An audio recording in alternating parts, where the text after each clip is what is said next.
This is dedicated to our intrepid softball teams who need all the help.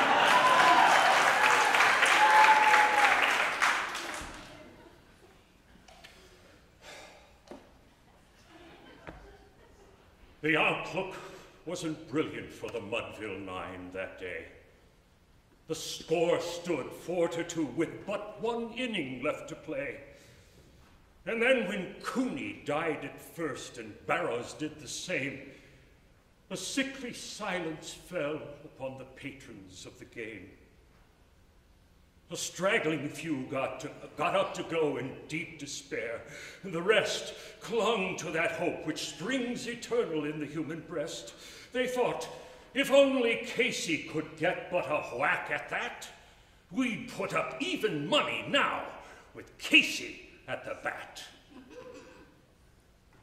But Flynn preceded Casey, as did also Jimmy Blake, and the former was a Lulu and the latter was a cake. So upon that stricken multitude grim melancholy sat, for there seemed but little chance of Casey's getting to the bat. But Flynn let drive a single to the wonderment of all. And Blake, the much despised, tore the cover off the ball. And when the dust had lifted and the men saw what had occurred, there was Jimmy safe at second and Flynn a hugging third. Then, from 5,000 throats and more, there rose a lusty yell. It rumbled through the valley, it rattled in the dell, it knocked upon the mountain and recoiled upon the flat. For Casey, mighty Casey, was advancing to the bat.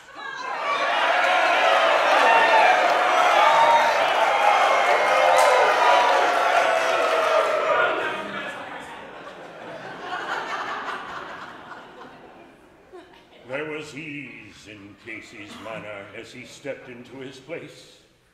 There was pride in Casey's bearing and a smile on Casey's face. And when, responding to the cheers, he lightly doffed his hat, no stranger in the crowd could doubt 'twas Casey at the bat. 10,000 eyes were on him as he rubbed his hands with dirt. 5,000 tongues applauded when he wiped them on his shirt. Then, while the writhing pitcher ground the ball into his hip, defiance gleamed in Casey's eye. A sneer curled Casey's lip. And now, the leather-covered spear came hurtling through the air, and Casey stood a-watching it in haughty grandeur there. Close by the sturdy batsman, the ball unheeded sped. That ain't my style, said Casey. Strike one, the umpire said.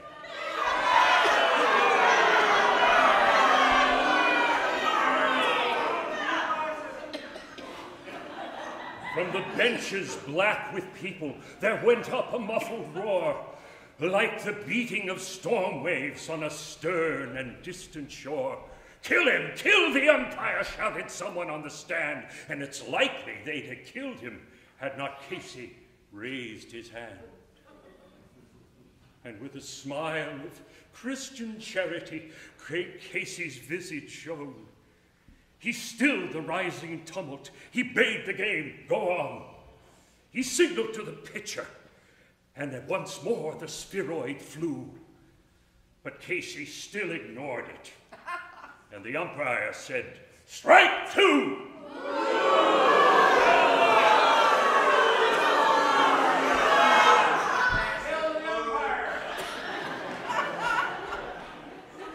Fraud! Cried the maddened thousands, and echo answered fraud. But one scornful look from Casey, and the audience was awed. They saw his face grow stern and cold. They saw his muscles strain, and they knew that Casey wouldn't let that ball go by again. The sneer is gone from Casey's lip. His teeth are clenched in hate. He pounds with cruel violence his bat upon the plate. And now the pitcher holds the ball. And now he lets it go. And now the air is shattered by the force of Casey's blow. Oh, somewhere in this favored land the sun is shining bright. The band is playing somewhere, and somewhere hearts are light. And somewhere men are laughing, and somewhere children shout. But there is no joy in Mudville. Mighty Casey has struck out.